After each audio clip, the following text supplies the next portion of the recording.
लोकसभा चुनाव की घड़ी नजदीक आती जा रही है। इलेक्शन कमीशन 13 मार्च के बाद चुनाव की तारीखों का ऐलान कर सकता है। वहीं राजनीतिक पार्टियां गठजोड़ में लगी हुई हैं। बीजेपी एनडीए की नजर यूपी की सभी 80 लोकसभा सीटों पर है। इस टारगेट को हासिल करने के लिए रणनीति पर काम भी शुरू हो चुका है। हाल ही में चौधरी चरण सिंह को केंद्र सरकार ने भारत रत्न देने का ऐलान किया था।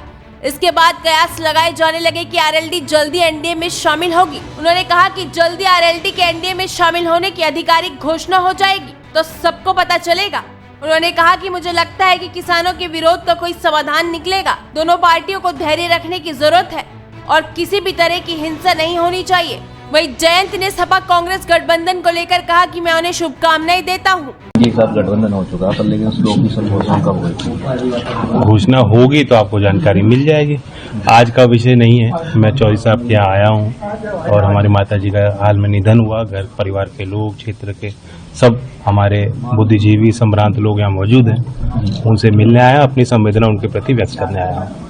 किसान आंदोलन चल रहा है तो उस पर क्या कहेंगे? उम्मीद है कि इसका कुछ हल निकलेगा जी। दोनों ही तरफ से एक धैर्य की आवश्यकता है जी, और कतई भी कोई हिंसा न हो और उनकी बात मानी जाए। सत्यपाल मलिक के घर भी कल सीबीआई की रेड पड़ी है लगातार, तो उस पर क्या कहेंगे आप? मुझे कुछ नहीं कहना किया है उस पर। मुझे लगता है उन्होंने भी कोई प्रतिक्रिया नहीं दी, तो मैं क्या करूँ। अच्छा, उसका सपा का और जो है कांग्रेस का जो गठबंधन हो चुका है, यहाँ पर सीट के उसके दिख में चली गई है, उनको मेरी शुभकामनाएं। आपको बता दें, जयंत चौधरी अमरोहा में थे। उस दौरान उन्होंने इंडिया गठबंधन से अलग होकर एनडीए गठबंधन में जाने में हो रही देरी के सवाल पर कहा कि सब समय आने पर पता चल जाएगा। वहीं आरएलडी एनडीए से गठबंधन कर जुड़ना लगभग फाइनल होने के बीच पार्टी से मुस्लिमों को जोड़ने की मुहिम को भी धार दी जा रही है। वहीं रालोद अल्पसंख्यक मोर्चा ने यूपी के सभी 10 क्षेत्रीय अध्यक्षों के नाम का ऐलान भी कर दिया है। साथ ही मोर्चे की प्रदेश कार्यकारिणी का ऐलान भी अगले सप्ताह करने का प्लान है। आपको बता दें कि जयंत चौधरी की पहले सपा के साथ मिलकर चुनाव लड़ने पर बात चल रही थी।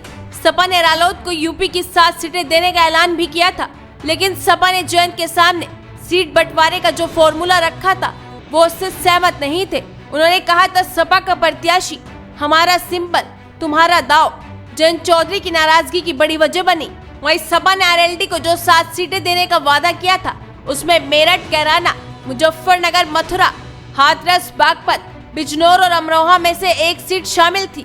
सूत्रों की माने तो सपा ने जयंत को इनमें से 4 सीटें कैराना, मुजफ्फरनगर, बिजनौर और मेरठ के लिए अपने प्रत्याशियों की सूची थमा दी थी। यानी इन सीटों पर सिंबल तो राष्ट्रीय लोकदल का रहता, लेकिन प्रत्याशी समाजवादी पार्टी के ही रहते। ये डील जयंत को मंजूर नहीं थी, लिहाजा उन्होंने इंडिया ब्लॉक छोड़कर राष्ट्रीय जनतांत्रिक गठबंधन के साथ जाने का फैसला किया। अब ऐसे में देखना होगा आरएलडी और एनडीए गठबंधन में कितनी सीटों पर बात फाइनल होती है। आपको क्या लगता है? आप भी इस खबर पर अपनी राय दीजिएगा और साथ ही अपने चैनल हेडलाइंस यूपी को भी सब्सक्राइब कीजिएगा।